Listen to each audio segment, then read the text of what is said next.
Jonathan Larson's Rent premiered at the New York Theatre Workshop on January 26, 1996. The modern rock opera take on Puccini's La Bohème instantly captivated critics and audiences alike, bringing much-needed attention to the devastating AIDS crisis, inner-city class warfare, drug addiction, and featuring bold and unabashed queer characters and storylines.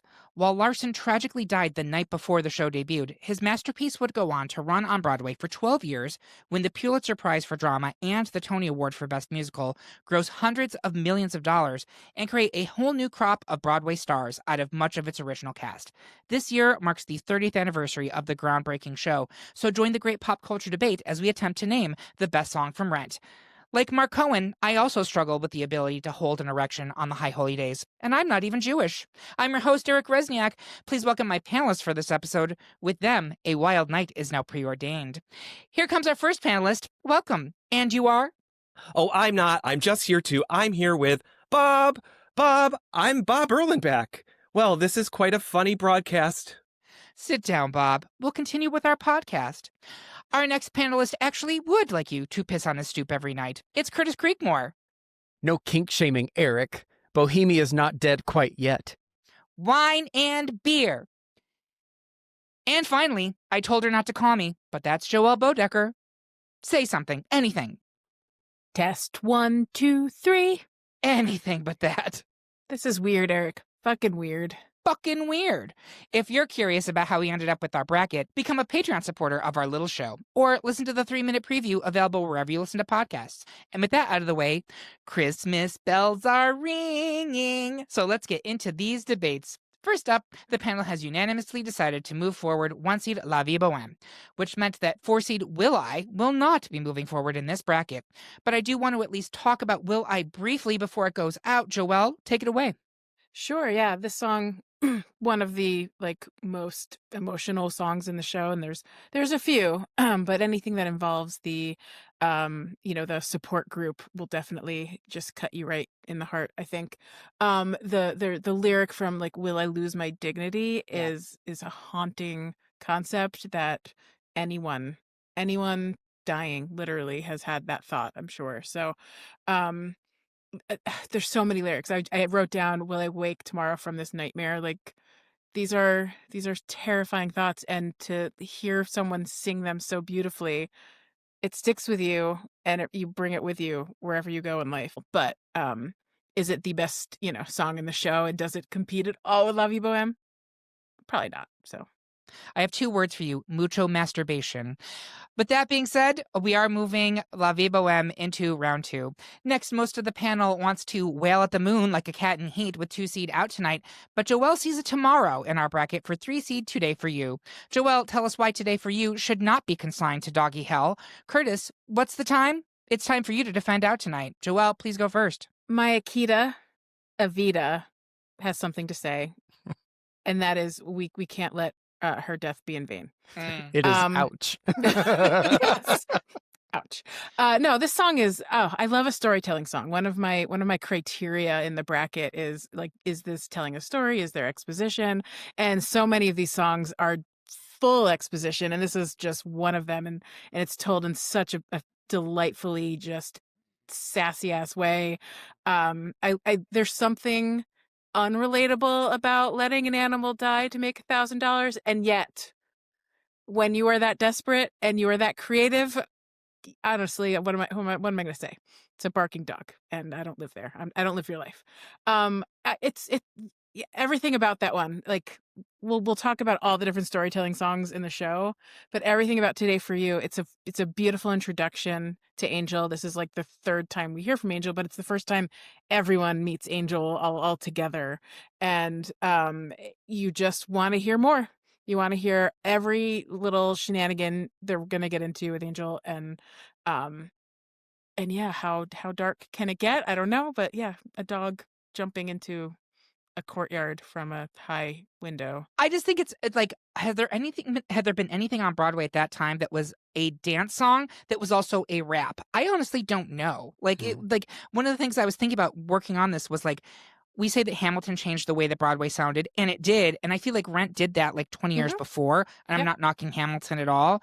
But I do think there is something to be said for this was a very bold, different sound for Broadway.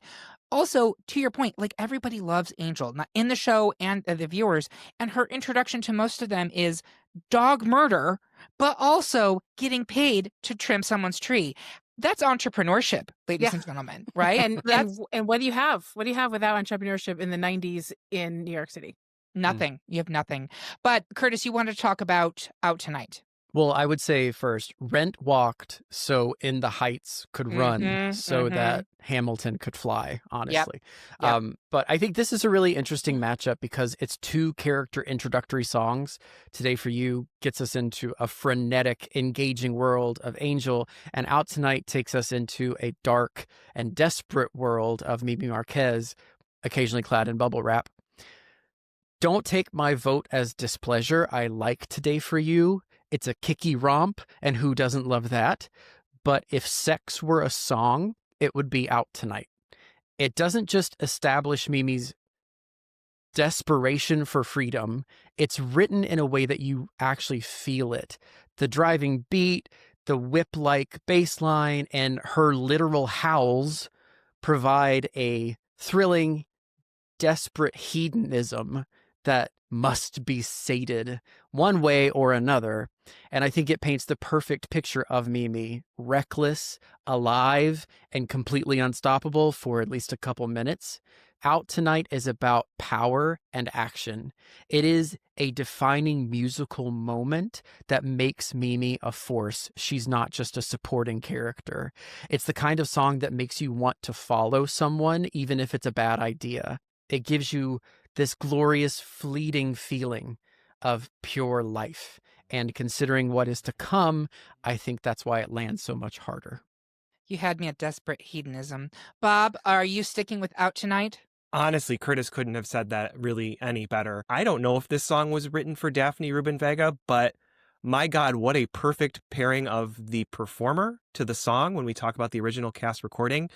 It is such synergy and so incredible, and she's so incredible in this. And that is the moment when I was watching Rent, seeing that she comes out, everything stops, the crowd cheers. I didn't know why we were cheering, but I watched that and I thought to myself, oh, that's what this fucking show is going to be. Like, that's what this show can do and will do to me today. Like, awesome. Like, I'm here. Let's go. I love Out Tonight. Yeah. We did not have the gay finger wag of approval in 1996, but if we did, that would have been it from the audience. That's like, yes, bitch, work. All right. So with that being said, Out Tonight, we'll move into the round two, but I also love Today for You. Next, 75% of the panel do, in fact, want to pay one-seed Rent, but Bob seeks salvation for four-seed One Song Glory. Bob, tell us why Roger's lament still moves you. I will explain that because if everything is Rent, then Rent is everything. I'll go ahead and go first. So, yes, there are a few little intro bits to the show. You have the tune-ups. You have the first voicemail. Rent is the opening number for the show, and as such, it has to set a tone and really expectations for what this show is. Rent the song does an amazing job of that. Quote, how do you document real life when real life's getting more like fiction each day? Headlines, breadlines blow my mind, and now this deadline, eviction or pay. If you are one of the dismissive cultural critics who claim that this show has nothing important to say post-1990s, I invite you to take several seats. That line, the very first line of the very first real song of this show, slaps you right in the face. This is a song and a show about young creatives trying desperately to exist in a world defined by money, class, and status. Look around you. It's arguably more relevant now than it was even 30 years ago. It's also a banger. It gets the adrenaline pumping. It's an anthem not only for a generation, but for anyone who realizes they're getting squeezed out of existence by a system they did not sign up to be part of. So that's my argument. Bob, talk to us about One Song Glory. Yeah, I realize this is an uphill battle, but I really, kind of the opposite to Joelle, I'm not about the exposition songs as much as I am about the character songs. And I think that this is an ensemble. This is about characters. In this song, One Song Glory, where we get to meet Roger really fully and understand where he's coming from, understand what he's feeling, what his really is dealing with personally, and the regret, the his desire to just kind of go inside himself and not be part of, a community or part with other people, just kind of pulling away, right? And understanding his plight and understanding the disease that he has, right? Rent is like exposition, the song, right? Let's call it exposition. It is that. And I do agree with you that there are some lyrics in Rent that are incredible, but just I think lyrically and musically, One Song Glory hits a little bit better. I really struggle with rent, rent, rent, rent, rent. It's like we don't know what to put here, so we're just gonna say the name of the title. How dare you? Yeah. How dare you? It's totally what it reeks of, and I think that's a major knock. I just there are so many other bangers like this too in the show that are much, I believe, are much better than this. I'm shocked that it was ranked so high when there are so many others that I think could be equally ranked high or higher than It's it. the name of the show, Bob. I know it's the title track, and I get that, but that doesn't necessarily mean it's the best Rent song. So I'm not going to go with rent, rent, rent, rent, rent. I'm going to go with One Song Glory, but I know that I'm losing. Joelle, is it going to be Rent or One Song Glory for you? Oh, it's still Rent. I can't with Roger songs. I really generally just can't. Curtis, is it Rent. or It's One Song- Rent. It's Rent. Okay, so we are going to move Rent into round 2. Next, it's another unanimous decision by our panel in favor of 2-seed What You Own, which means that we will, in fact, be saying farewell to 3-seed Goodbye Love. Would anyone like to offer up a few parting words for the Roger Mimi breakup song? Bob, I think you wanted to say something. Yeah, there's a lot of Roger and Mimi on this bracket. So I think that's really ultimately why I did not vote for it. But there is no wrong choice, I guess, on this bracket, right? These are all great songs, all 16 of them. It's just this one is just like how much Roger and Mimi. We can't have all Roger and Mimi to the final. And, I just think that this one just needed to go out because some of the others are just going to be stronger. Yeah, I actually think it would have been a wrong choice to put What You Own out over this song. So Yes. I'm glad that we did not. And What You Own will make it into round 2. Next, it's another sweep by the panel, which has decided that 1-seed Take Me or Leave Me, like Maureen, is a diva that needs her stage, and it will continue to round 2. That means that 4-seed Santa Fe will be heading west in our bracket. I will speak briefly on Santa Fe before we say goodbye to it. I love this song. Actually, I like it more the older I get, and I like the more that I listen to it. Collins is so beautiful, and there is something about it. This is like, what if we just gave up this rat race and we just threw it all away and just went someplace quiet and just settled down and lived a small little life. And I do think it's really interesting that later in the show, Roger tries that and is fucking miserable. So we'll be moving Take Me or Leave Me into round 2. Next, the panel is evenly split between 2-seed Tango Maureen and 3-seed Without You. Bob, move us with your plea for Without You. Curtis, put us through our paces as you teach us to love Tango Maureen. Curtis, please go first.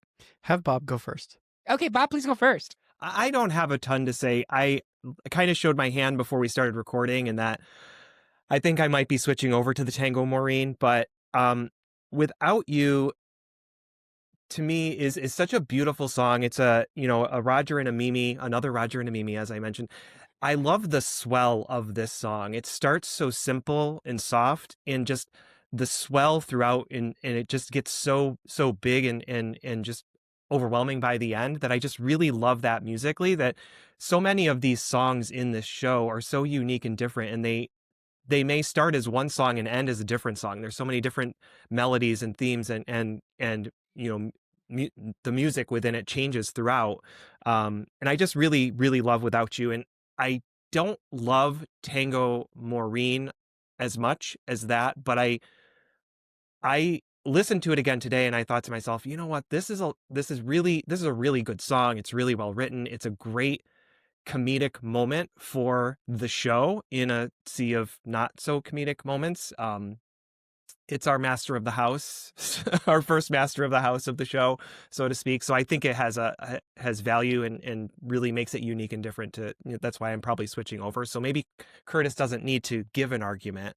But Oh, I want to. Oh, she wants Okay. to give it. Go for it, Curtis. Well, it's so funny that you should say that you want to switch, Bob, because I'm also switching my vote. What? That's funny. What? I think I initially voted for Tango Maureen because it's the more iconic of the two songs. It's certainly the more well-known of the two, but I don't think that necessarily means that it's the better song. I am a sucker for sad, and Without You plucks the heartstrings in a way that few other songs in this show do for me. Without You is like a poem set to music. And I know that sounds silly since all songs could be considered poetry, but It's in my this one, notes. it doesn't even have a rhyme scheme, which is unique and makes the song even more meaningful. It's simple, cyclical music and alternating solo lines just kind of strip away everything, all the spectacle, and it's just really raw. It's an earnest list of love and loss. It is the moment of the whole show where everything just slows down and gets really real for the first time. It's not about desperation of Mimi or Roger's angst. It's about the terrifying vulnerability of actually needing another person and realizing that all the drugs and all the partying and the life that you were living were just a failed attempt to fill that hole. Oh my God, is that what's going on in my life right now? Filling holes. Eric Rezsnyak, this is your life. Sorry.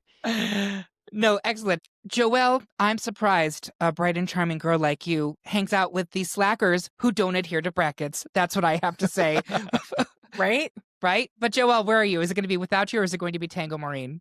I'm squarely with Tango Marine. I showed my hand in that my preference for not Roger songs is strong. If Without You was only Mimi, we'd be having a different conversation. Oh, you really have it out for Roger. I just, something about his cranky rock ballad crap.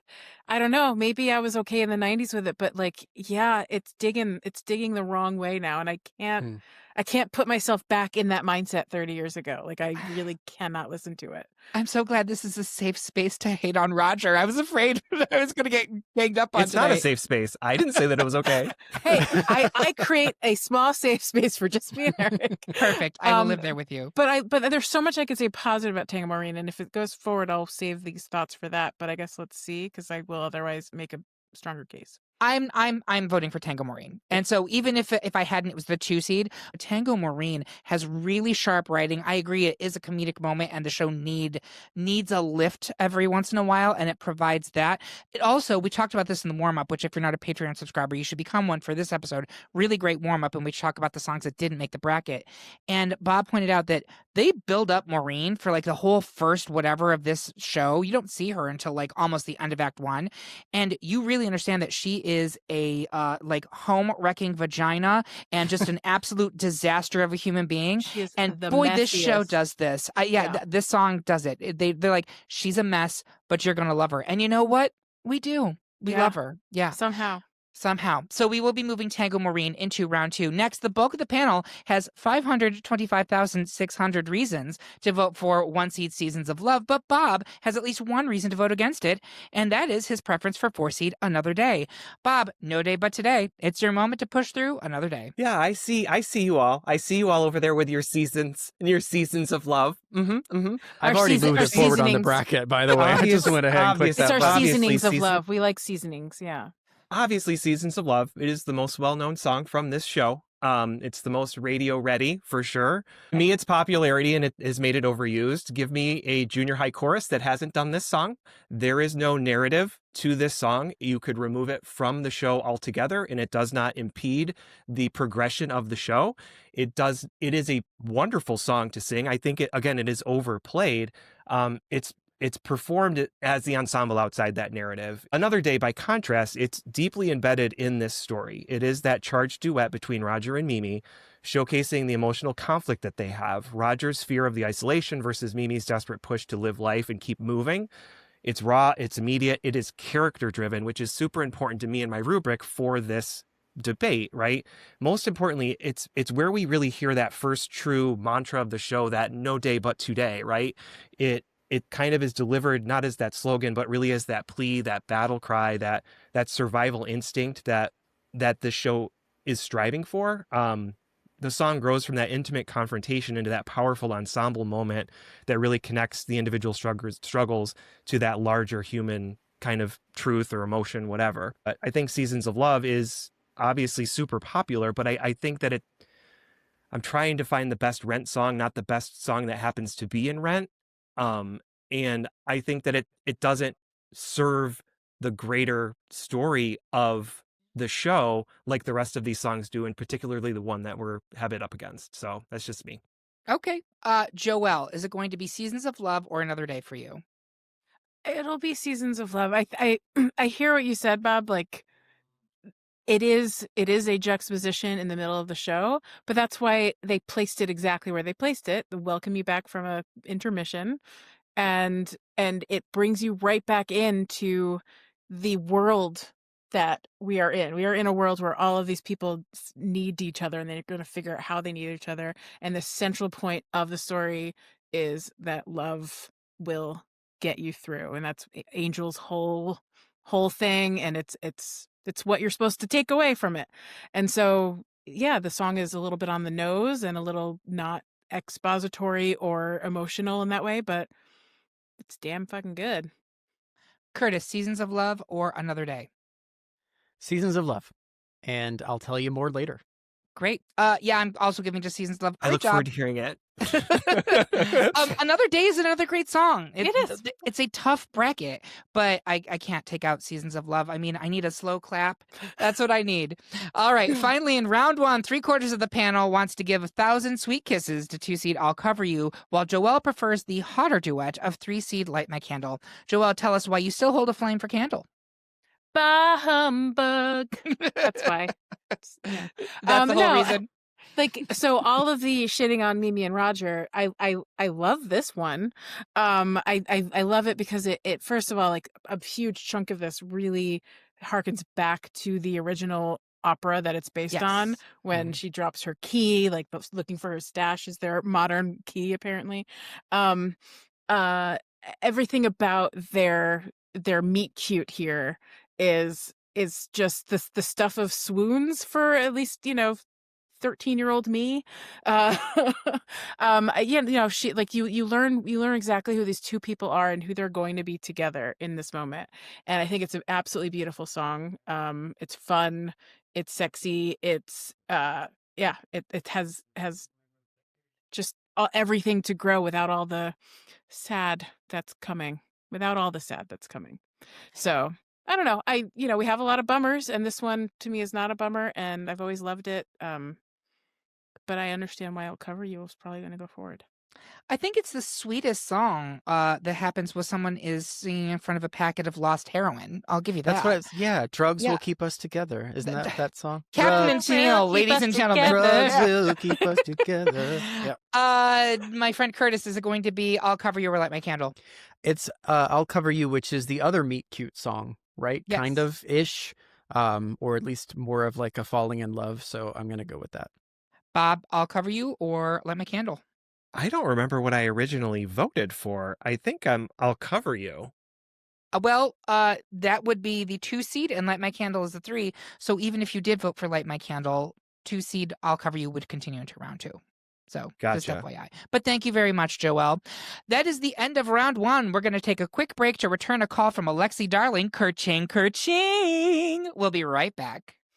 And we're back for round 2 of our best Rent song debate. Before we get into the Elite 8, I'd like my pals to share the first time they saw Rent. Bob Erlenback. The first time I actually saw the musical Rent I was actually a senior in college. I hadn't actually gotten a chance to see the show until I was the senior in college, and it blew my mind. I was like, oh, I didn't know theater could be like this. I mean, I loved Les Mis up until that point, and I still love Les Mis. It is still very tops my list, but this is also up there too, because it was so unique and different from what I had ever experienced before. I'm just like, wow, this is incredible. And I know people are having that, like we already said, In the Heights and Hamilton, those other shows are obviously people having that same experience today, but that was the experience I was having in, what would that have been, 2001? I just aged myself, everybody. Yeah, you would have been a senior in college in 2001, so yeah. Yeah, it really, it's all right there. It's the depravity, the why am I peeing so of the funny to you streets. this evening? No, Curtis made a face which tells me that the age difference is vast. Fast, just significant. We'll put it that way. Speaking of the Lady Creekmore, when is the first time you remember seeing Rent?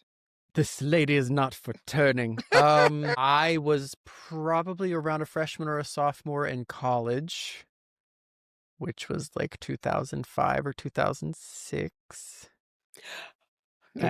Yeah, so that's when Bob said he was a senior in 2001. I was a freshman in high school in 2001. So that's what that shocked look was.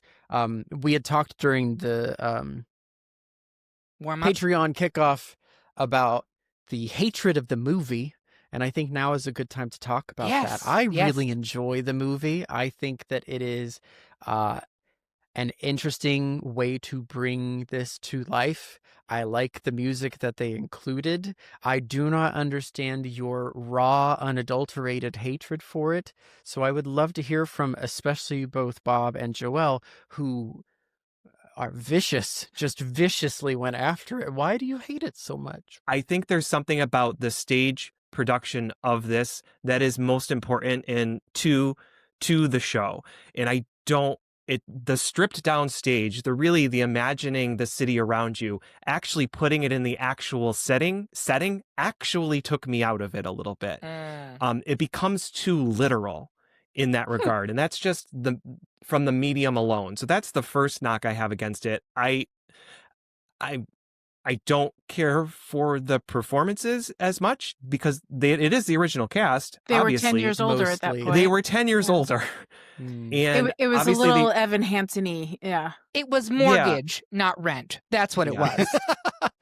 And I Maybe think it was that, still rent. They can't afford a daycare mortgage. or not I rent. think there are parts of it that are taken so literally and so literally translated to the screen that it kind of removes some of the imagination and some of what you can take away otherwise, because it's basically telling you versus letting you kind of fill in the blanks yourself mentally. That's really why I just don't think it's made for a movie. Chris Columbus being literal? Christopher Columbus, let's not get into it. I'm shocked. From Harry Potter and the Sorcerer's Stone to this. From Home Alone to this.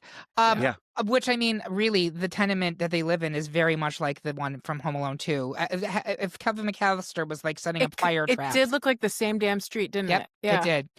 That being said, if you love the Rent movie, Curtis Creekmore, you found your soulmate, your twin flame. Here it is. So congratulations. What I will say is on Spotify, I was looking for the popularity of each song, and I went to the original Broadway recording, and the most listened to song was like 6 million, 8 million, and I was like, what? And then I went to the motion picture soundtrack, and we're talking like 50 million, 60 million.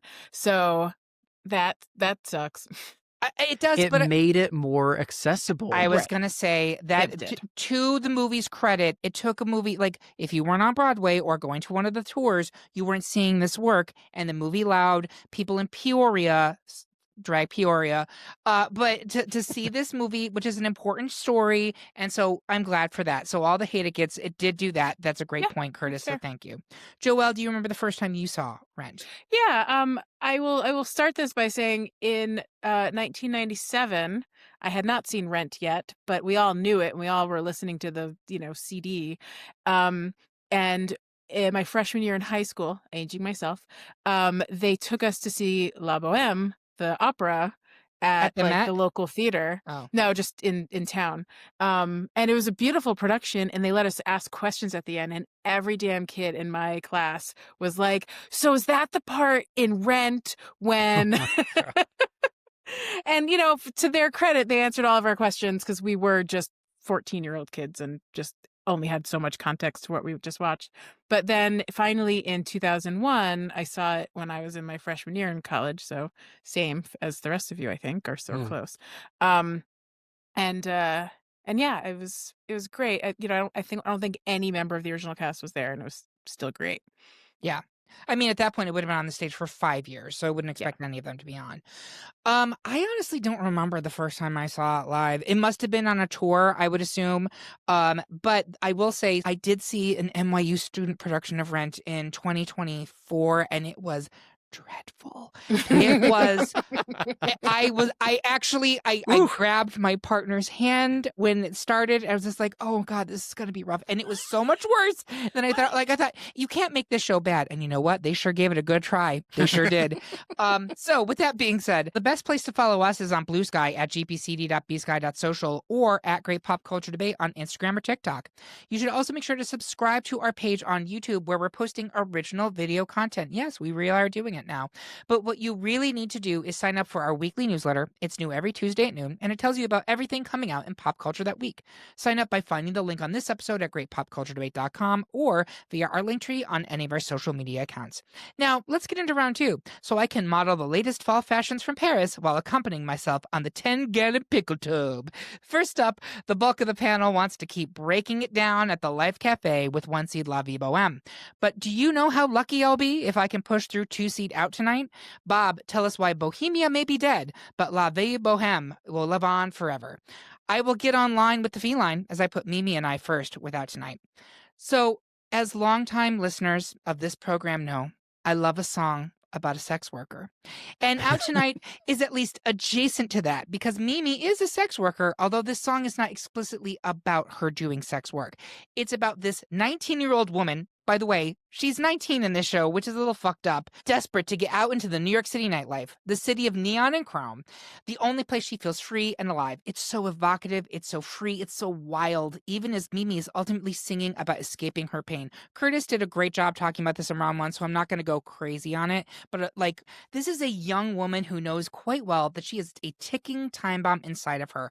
I love it. I know Daphne Rubin Vega's voice is polarizing, but I think it is absolutely perfect for this role, and especially in this song. She's simultaneously euphoric, desperate, and bursting with sexual energy. That is so hard to pull off, but my God, does she do it. That being said, Bob, talk to us about La Vie Boheme. To sodomies between God and me, that's poetry. Yeah. So hey, mister, she's my sister. I just don't see the comparison. We're close.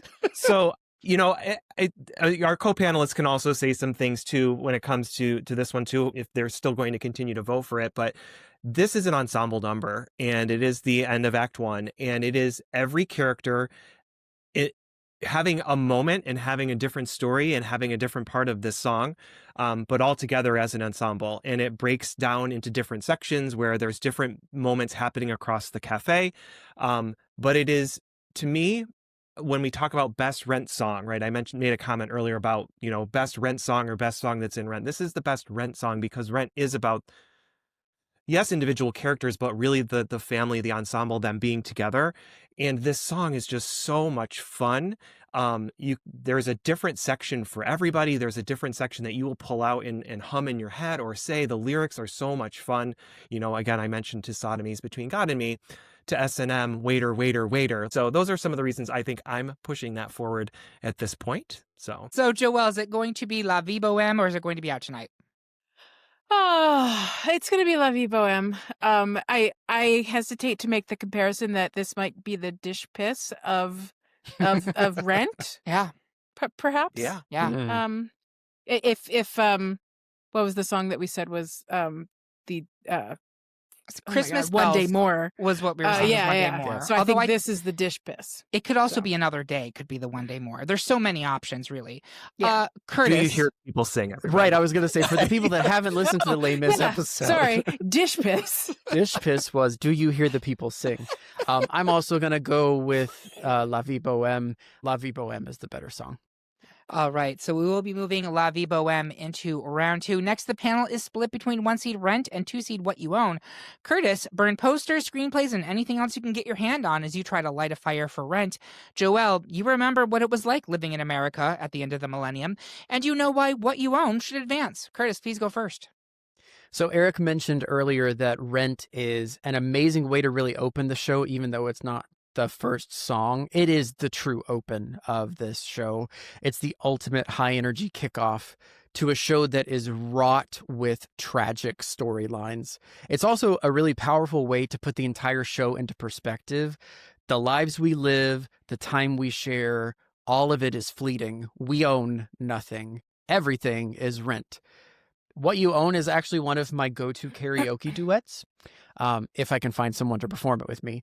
It's also a funny coincidence that a song about not owning anything is paired against a song about what you own. That. Yeah. But in reviewing the lyrics of Y-O, W-Y-O, What You Own, they don't really have as much meaning. The majority of the song is a complaint about living in a capitalistic society where you aren't allowed to be yourself if you want to survive. Yep. toe the line, slap on a smile, and cash your paycheck. And while that still absolutely rings just as true at the beginning of the millennium as it does at the end of the millennium, lyrically and musically, and in terms of the show, I think Rent is just a stronger song. Joelle, talk to us about What You Own. I feel like Curtis has already made all the comparisons to the two songs. I don't have a ton more to add. I think the fact that this song, What You Own, captures the like American ideal of the show, the fact that this is that perspective, no matter where they create it in the world, it's still telling the story of this moment in America. Obviously with lots of relatable themes worldwide, I'm sure. I think the materialism that they fear, it certainly starts at the beginning of the show with the Rent song, but I think Roger's finally figuring some stuff out by the end of the show, and this is his big like, this is why everything's terrible and I can't get anything done and I will never win. And that's a good realization for all of us as young people before we, realize permanently that that's just how it is. You got to learn at some point. So Rent was there to teach us about capitalism at whatever early age it was delivered. So I think it's a good song. Is Rent better? Probably, but for whatever reason, I did vote for this originally. Bob, is it going to be Rent or What You Own? I had neither of these going forward from Yes. this point because my round one pick is out here. Yep. I mentioned at some point this evening, I'm not sure if it was during this episode or during warm up, there are so many songs in here that feel like finale songs or, end of act one songs. And What You Own is one of those, right? It comes in like the mid to beginning of, I think, act two. And it's just like so intense and so charged. It's just like, I feel like I'm about ready for another intermission afterwards. It's the revelation. Like he figured something out. Yeah. And I just really enjoy it. And I think that it doesn't have a lyric like rent, rent, rent, rent, rent. So I'm going to choose that. What You Own. I love how much you hate rent. And because of that, I am voting for rent. Yeah. We're going to say, Joelle? I was just going to say that like it has so many other lines like, Maureen, I'm not a theater person. I'll never be a theater person. I don't know. It's a lot of great little quips in there. Love both of these songs, but I do genuinely think Rent is an absolute banger, and that's why I'm giving it to Rent. It is the one seed, so it will advance here. 75% of the panel is sticking with one seed Take Me or Leave Me, but Joelle is still in hold with two seed Tango Maureen. Bob, be a snob, yet over-attentive, as you defend Take Me or Leave Me. Joelle, don't be like Maureen and cheat. She fucking cheated. But Bob, please go first. Cunt is what I have to say about this song. Take Me or Leave Me is cunt. And I think from a casual viewer or just somebody who may not necessarily kind of key into the major themes of this show, you can key into the major themes of this song of these two individuals that are so very different and saying, take me or leave me. This is who I am. I'm not going to make apologies for it, right? And you can either take me or leave me. And it's really that kind of relationship drama that I think is so relatable to everybody, not to mention the fact that, my God, are these two women wailing and just like going for it, especially in the original cast recording, that it's just so pussy and so cunt. It's just so much fun to listen to. These two women just being so fierce with one another that I love Without You, but my God, this is so much energy and so much fun. Like, I don't know how I could turn my back on it. Yeah, I hear you. And I want to hear Joelle talk to me about Tango Maureen, which is like the exact opposite of that song. Well, though, both are the Let Her Be a Lesbian songs of the show. They are. One is early and one is late. One is, they are still, I think, wow, her name, Joanne, is still figuring out what is wrong with Maureen at that point. Whereas Take Me or Leave Me is like, oh, I figured it out and we're just going to have to battle to, decide how we're going to live together or not. I love the song. I think it is so smartly written. Every moment is written to this tango. The sharp line delivery matches the beats and the actual movements of the tango. It's like a battle. If we're talking about like the the Hamilton rap battles, whatever they're Mhm. yeah. It reminds me of that. They are going back and forth. They are like serving each other shitty comments about the person that they both theoretically loved.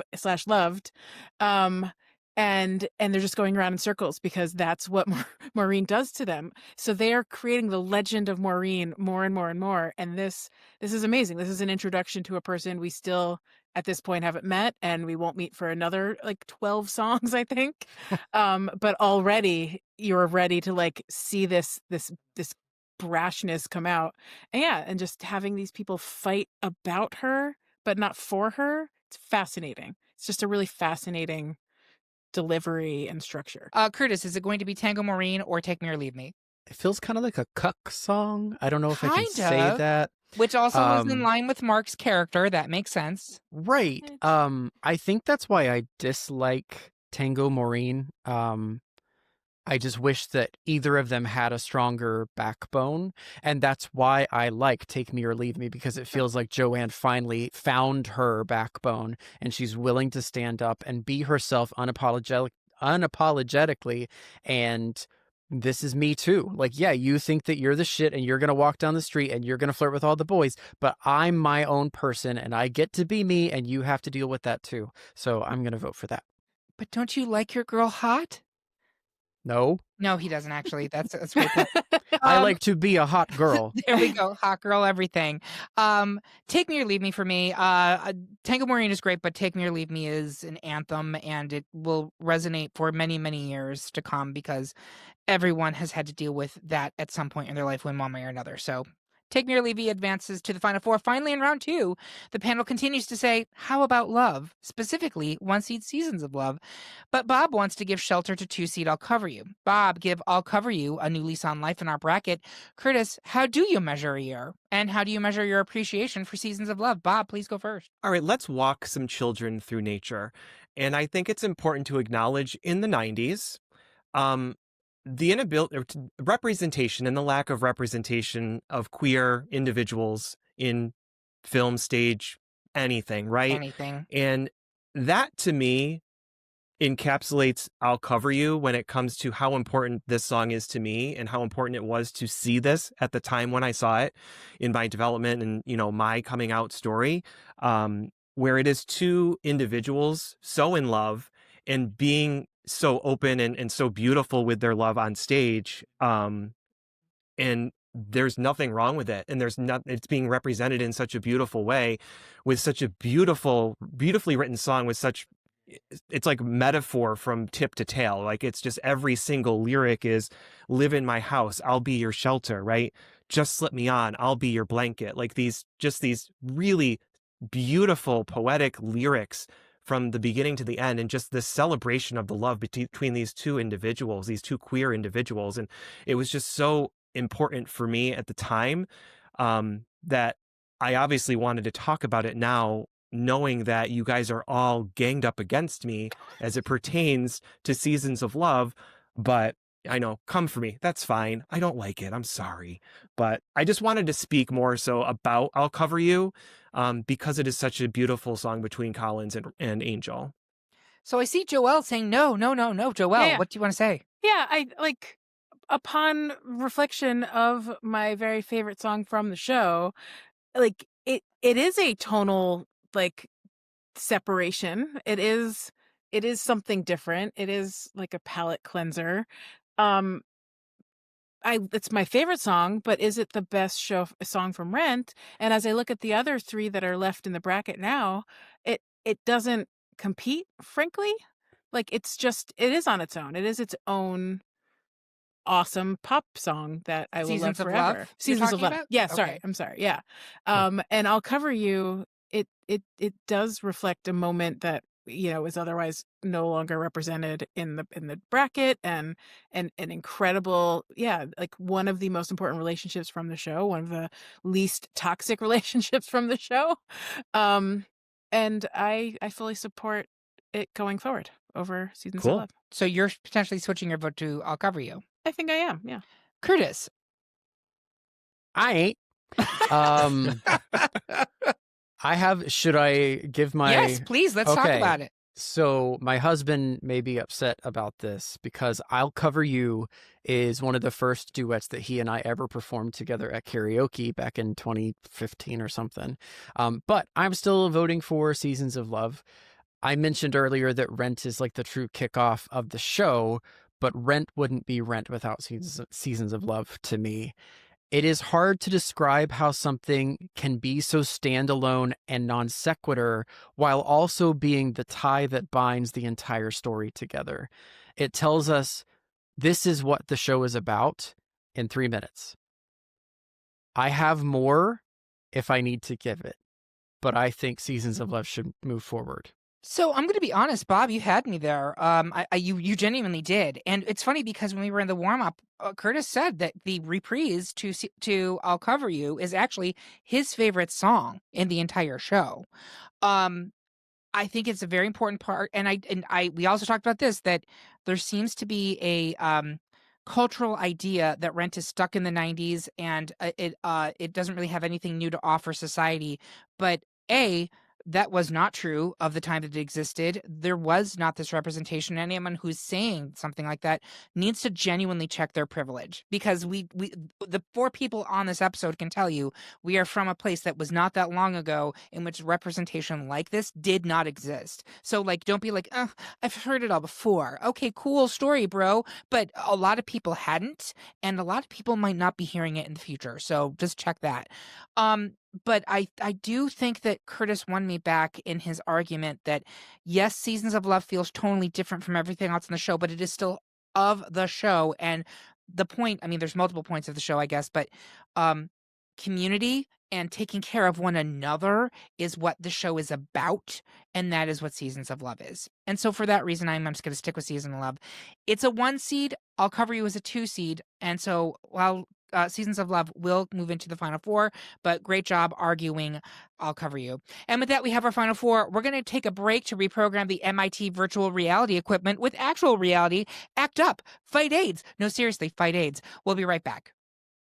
And we are back with the final 4 of our best Rent song debate. At this point in the show, I like to take a step back and see if it shook out the way I expected it to. We do have all 4 1 seeds: La Vie Boheme versus Rent, Take Me or Leave Me versus Seasons of Love. I have to say, I think it could have gone any number of ways here. I think I'll Cover You certainly could have made it to the final 4. I think Out Tonight could have made it to the final 4. Another Day, maybe. There's so many great songs in this show. And 30 years, what an incredible run this piece of art has, and hopefully will continue to have. All right, La Vie Boheme versus Rent. I want to start at the back of the pack with Joelle. Where are you going on this one? It's La Vie Boheme for me. I think if there is the one song to represent the show, that is the visual in my head. That is them stomping her across the table, the chaos at the restaurant. Everyone has a weird, silly line. It's La Vie Boheme. Excellent. Curtis, is it going to be La Vie Boheme or Rent? LVB for me. LVB. LVB. It's an A at the end too. Yeah. I love it. I love it as a song. I love it as a number. I think it was Bob was talking about it earlier, how this is the moment where everybody gets to have their moment. And I love that the way that the film did that. I enjoy Rent. I think it's a great opening. This is one of the best Act 1 closers of any musical. All right. Bob, is it LVB or Rent? Curtis said it. It's LVB. All right. I'll make it a clean sweep for La Vie Boheme. Rent is great. Opens the show in an amazing way. La Vie Boheme ends Act 1 in an absolutely perfect explosion of creative queer joy. And that's Rent. Oh my God, it's finally gone, Bob. You can stop. Everything is Rent. All right, next it's Take Me or Leave Me versus Seasons of Love. I'll start at the top of the pack with Curtis. What are you going to go with? I think the one major thing that the movie got right was shifting Seasons of Love to the opening credits. Larson wrote basically 3 opening numbers. He had Rent, he had Seasons of Love, and then the thing that it actually started with the 7 opening numbers. All right. Yeah, there's so Everything. much. They're all But opening I think numbers. Seasons of Love is the correct opening number. While the movie doesn't focus as much on the seasons of the year in the same way that the stage show does, marking the passage of time through the holidays and events that bring us together is one of the ways that the show demonstrates how time impacts relationships. And it reminds us to live each day to its fullest. Seasons of Love is the perfect encapsulation of every lesson that we learn in Rent. Love and loss, forgiveness and grief, and the power of the chosen family, all wrapped up in a sonically stunning, balanced, and most memorable number. I'm voting for Seasons of Love. I'm going to go to Joelle. Is it going to be Seasons of Love or Take Me or Leave Me? I think it's Seasons of Love. I think when I need like something to represent the show, that's something that is the best of the show, in the same way La Vie Boheme is also one of the best of the show. I think the anthem, represents it the best, and it represents the 90s, it represents the vibe of the show. Okay. Bob, I have a feeling I know where you're going here. A tiger in a cage can never see the sun. That's what I have to say. I will at this point in the bracket agree with you that Take Me or Leave Me is very representative of these two individual characters within the show. It does not really tie together or weave together a full, encapsulation of the other program, or of the entire program, excuse me. But I beg of you, listeners, if you haven't heard this song, Take Me or Leave Me, you must. I'll make it a clean sweep for Seasons of Love. And one last thing for Take Me or Leave Me, a lovable drunk. All right, that gives us the final two of La Vie Boheme and Seasons of Love. It was probably always coming to this. I want to start smack in the middle with Curtis Creekmore. Where are you going? I convinced myself in my last argument that the best song that is most representative of this entire show, that is beautiful and stunning, and the high C, which I can hit on a good day, I'm giving it to Seasons of Love. All right. As in measure your life in law. What? Yeah. Uh-huh. It's a high C, and I can squeak it out on a good day. Love it. Bob, is it going to be La Vie Boheme or Seasons of Love? I didn't share a ton of my rubric throughout this conversation today, a little bit here and there, right? And to me, the character moments, the characters, the individual stories are incredibly important to this as a whole. And I don't disagree with anything that Curtis just said with regards to it being just a thematic representation of the show. But I think that it's La Vie Boheme is just so incredible in how it gives each of these individual characters or couples their opportunity to really have a moment, to really tell us where they are, what's happening with them. It really helps push forward. I mean, it thematically about, the whole program, it's all there with regards to with Benny and these folks that are in the Life Cafe with them, that it is us versus them, between the corporate suits and these bohemians, right, in this cafe. It's all there, and it is so much fun as a number. It is so much fun to bop your head along, but also to sing along, right, when you're in your car. The lyrics, the tongue twisters that are within this, it's just, to me, I think they're both great songs from this show, but I think La Vie Boheme is the one that really puts us there in the action with the characters, helps us feel what they're feeling, and puts us in the moment with them. And I think that's really important to this show. And that's why I think it's important for it to go forward as the winner. La Vie Boheme. No. Her. La Vie Boheme. Joelle, is it going to be La Vie Boheme or is it going to be Seasons of Love? La Vie Boheme is an epic of a song. It is 8 minutes of absolute joy, chaos, rocking out, nonsense, and listing random shit. Pablo Neruda. I love listing random shit. I just mentioned We Didn't Start the Fire. Any song that has like just pop culture references just feeds my soul. It's the reason I love Gilmore Girls. It's like the same. It fills the same part of my heart, and it's to Bob's point, like it is representative of the whole show and the whole experience. Whereas Seasons of Love has a a vibe that matches, and certainly the song fits beautifully amongst the songs. La Vie Boheme is kind of the show. It's like the soul of the show. So it's my vote. So I vote for Seasons of Love here. I think La Vie Boheme is the party song. It's like everybody's having a great time, but I think the actual like summation of the entire story is much closer to Seasons of Love. Like La Vie Boheme is a snapshot of like, hey, things are going great, and then everything else is like, oh my God, we're all dying. And I think that is also very thematically linked to the original La Boheme, right? So, fun fact, the number one vote getter for this entire bracket was La Vie Boheme, not Seasons of Love. Seasons of Love, I don't remember how far down it was, I think but it was leave the out. third. It's the third, not even the overall. second. Not even the second. Given that, I think I normally do not do seeds, but what you're going to say, Curtis? I feel totally comfortable with La Vie Boheme winning. I'm fine with it as well. So I think from an overall arcing standpoint, Seasons of Love is the better song. But in terms of the best song for Rent, there you have it, folks. Our pick is La Vie Boheme. Do you agree?